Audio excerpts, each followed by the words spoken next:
പ്രവർത്തിക്കുന്ന കമ്പനിയാണ്. ഇതിൽ നമ്മൾ ഒരുപാട് സംവിധാനങ്ങളാണ് ചെയ്യുന്നത്. കാരണം വെച്ച് കഴിഞ്ഞാൽ ഡയറക്റ്റ് ഫാർമർ പേയ്മെൻറ്റ് അത് ചെയ്യുന്നതെന്ന് വെച്ചാൽ നമ്മുടെ പ്ലാറ്റ്ഫോമിലേക്ക് ഡാറ്റ വന്നു കഴിഞ്ഞാൽ സ്റ്റെല്ലാപ്സ് എന്ന് പറയുന്നത് ഇതിൽ ഡാറ്റ വന്നു കഴിഞ്ഞാൽ ഈ ഡാറ്റ ഉപയോഗിച്ച് തന്നെ നമുക്ക് അവരെ ഫുൾ, അതായത് ഇപ്പോൾ ഒരു കർഷകന് ഡാറ്റ എന്ന് പറയുന്നത് വെച്ചാൽ അവരെത്ര പാല് സംഘത്തിൽ കൊടുത്തു, ആ പാലിന് അഗെയിൻസ്റ്റ് ആയിട്ട് എത്ര കാലിത്തീറ്റ വാങ്ങി, ആ പാലിന് അഗെയിൻസ്റ്റ് ആയിട്ട് എത്ര ചിലപ്പോൾ മെഡിസിൻസ് കാര്യങ്ങളും, ഈ ഒരു എല്ലാ ഡാറ്റയും നമുക്ക് ഇതിനകത്ത് നമ്മളൊരു പോർട്ടൽ ത്രൂ അവൈലബിൾ ആണ്. ഒരു കാര്യങ്ങളാണ് നമ്മൾ മെയിനായിട്ട് ചെയ്യുന്നത്. പിന്നെ ഈ ഡിവൈസ് എന്ന് പറയുന്നത് ആക്റ്റീവ് ട്രാക്ക് എന്ന് പറയും. ആക്റ്റീവ് ട്രാക്ക് എന്ന് പറഞ്ഞാൽ നമുക്ക് പശുക്കൾ മോണിറ്റർ ചെയ്യുന്ന ഡിവൈസാണ്. പശുക്കൾ മോണിറ്റർ ചെയ്യുന്ന നമുക്ക് ഈ ഡിറ്റക്ഷൻ കിട്ടും. ഈ ഡിറ്റക്ഷൻ പശു എത്ര ടൈം ആക്റ്റീവായിട്ട് നിന്നത് ആ ഡീറ്റെയിൽസ് കിട്ടും. പിന്നെ എത്ര നമ്മൾ ഭക്ഷണം കഴിച്ചത് തീറ്റ എടുത്തതിന് ശേഷം ആക്റ്റീവായിട്ട് നിൽക്കും. എല്ലാ ഡീറ്റെയിൽസും നമുക്ക് ഇതിനകത്ത് അവൈലബിൾ ആണ്. എല്ലാ ഡാറ്റ ടോട്ടൽ അവൈലബിൾ ആണ്. നമുക്ക് ഇൻ്റർനെറ്റ് ഫെസിലിറ്റി എവിടെ ഇരുന്നിട്ട് നമുക്കിത് ആക്സസ് ചെയ്യാൻ പറ്റും. ഇപ്പം ഞാൻ ഫാം ഓണറാണെങ്കിൽ എനിക്ക് ഈ ഡാറ്റ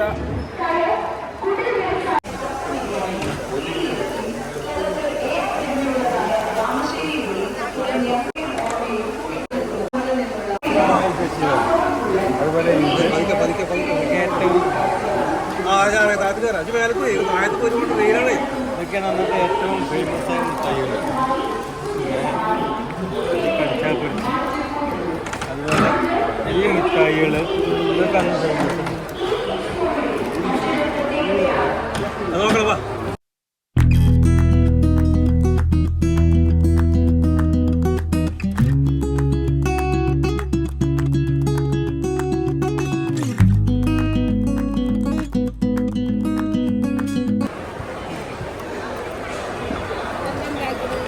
എന്താ ഇത് ഉണ്ടാക്കണത് പോലെ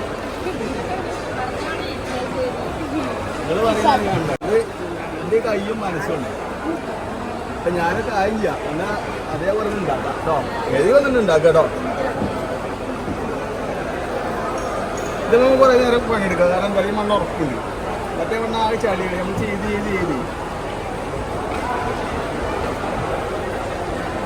അതാണെങ്കിൽ നമുക്കൊരു 2 മണിക്കൂറൊക്കെ നമ്മൾ ഇങ്ങനെ ഒന്ന് പണിയെടുക്കാം. കാരണം അത് ഉറപ്പുണ്ട്.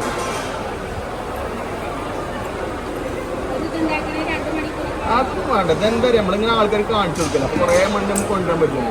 ഇപ്പോൾ കാണിച്ചു കൊടുക്കുന്ന ആശാക്കാർ പിന്നെ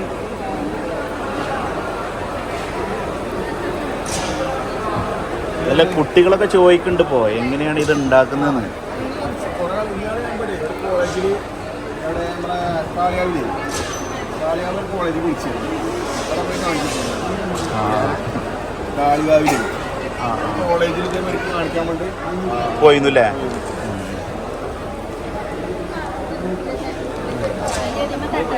അതായിട്ട് കുഴപ്പമില്ല. ശാലിയാവുന്നുള്ളൂ, വേറെ പ്രശ്നമൊന്നുമില്ല കേട്ടോ. ഇവിടെ എന്നാലും കുഴപ്പമൊന്നുമില്ല.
ഇത് കഴിഞ്ഞതിന് ശേഷം പിന്നെയില്ലേ പ്രോസസ്സിങ്?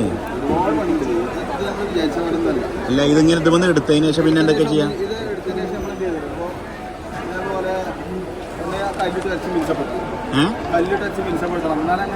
കല്ലിട്ട് വരച്ചിട്ടില്ല അവര് ചെയ്യണ പോലെ അല്ലേ? അങ്ങനെ ചെയ്തിട്ട് അത് മിനുസപ്പെടുത്തി ഇങ്ങനെ ഒരുപാട് പണിയുണ്ട് ഇത്. നമ്മള് പിന്നെ കളർ ചെയ്യണ്ടോ? കളറില്ലാതെ ചുവന്ന മണ്ണ്. ഇത് ഓട്ടോമാറ്റിക് ചോപ്പ് വരുമോ? അതോ ഇനി ചോപ്പ് ഇത് ചുവന്ന മണ്ണ് ഞാൻ അടിക്കണാണ്. ചുവന്ന മണ്ണ് എങ്ങനെയാണ് നമ്മള് അതൊക്കെ ഏകദേശം ചെറിയ വ്യത്യാസങ്ങളുണ്ടാവും. പിന്നെ ചുവന്ന മണ്ണ് ആദ്യം ഇതേമാതിരി വെള്ളത്തിൽ കലക്കിയിട്ട് അരിപ്പല്ലേ നമ്മളെ കൊതുകുല അത് വെച്ച് അരിച്ചിടും. ആ വെള്ളം ഊറിയിട്ട് മുകളിലത്തെ വെള്ളം ഒഴിവും. അപ്പോൾ അതിൻ്റെ പൊടി മാത്രം ഉണ്ടാവില്ല, നൈസ് പൊടി അത് മാത്രം അതിന് തേച്ച് കൊടുക്കും. അപ്പോഴേ ഫിനിഷിങ് കിട്ടും. അപ്പോൾ ഈ സാധനം ഇതാക്കുന്നത് ഇപ്പം നമുക്ക് അവിടെ ജഗ് ഉണ്ടല്ലോ ലാസ്റ്റിൽ അപ്പോൾ കുറച്ച് നേരം ഉണങ്ങിയതിന് ശേഷം നമുക്ക് ഇവിടെ ഇങ്ങനെ ഹാൻഡ് വെച്ച് കൊടുത്താൽ ജഗ്ഗായി ഉണങ്ങാം. അതാണ് ഇതിൻ്റെ ഓരോരോ പണിക്കും അതിൻ്റെതായ സമയവും കാലമുണ്ട്. എന്നാലേ ഇത് കറക്റ്റായിട്ട് കിട്ടുള്ളൂ. അല്ലെങ്കിൽ അതെന്താ 300 ഇങ്ങനെ ഇനി നമുക്ക് അങ്ങോട്ടൊക്കെ ഷേപ്പൊക്കെ മാറ്റാം. എൻ്റെ നമുക്ക് ഇങ്ങനെ തോന്നുന്ന വഴിയൊക്കെ ചെയ്യാം. ചെറുതാക്കണം ചെറുതാക്കാം. അത് വേണമെങ്കിൽ അതുവാക്കാം, ഇപ്പുറത്തെ വേണമെങ്കിൽ ഇപ്പുറത്തെ. അത് ഇങ്ങനെയൊക്കെ അല്ലേ നമുക്ക് എന്താ തോന്നുന്നത് അങ്ങനെയൊക്കെ ചെയ്യാം. നിങ്ങൾക്ക് കാണാനൊരു പണി നല്ലല്ലോ.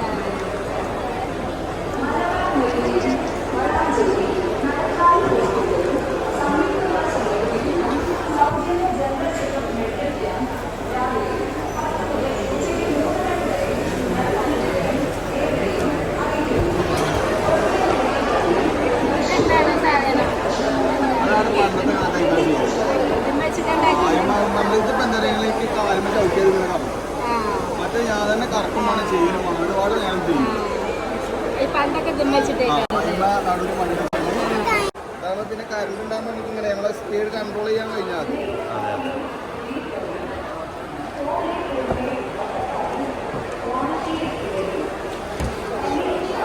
വില ഉണ്ട് മെഷീൻ.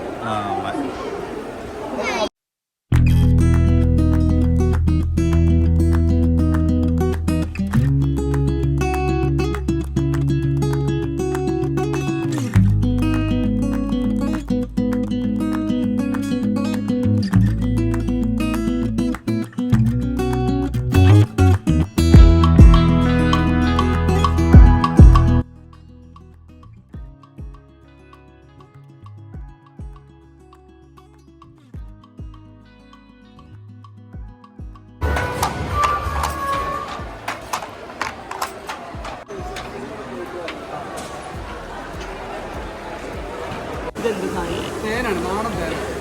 തേൻ്റെ രുചി എല്ലാവർക്കും നല്ല ഉറപ്പില്ലാത്ത തേൻ.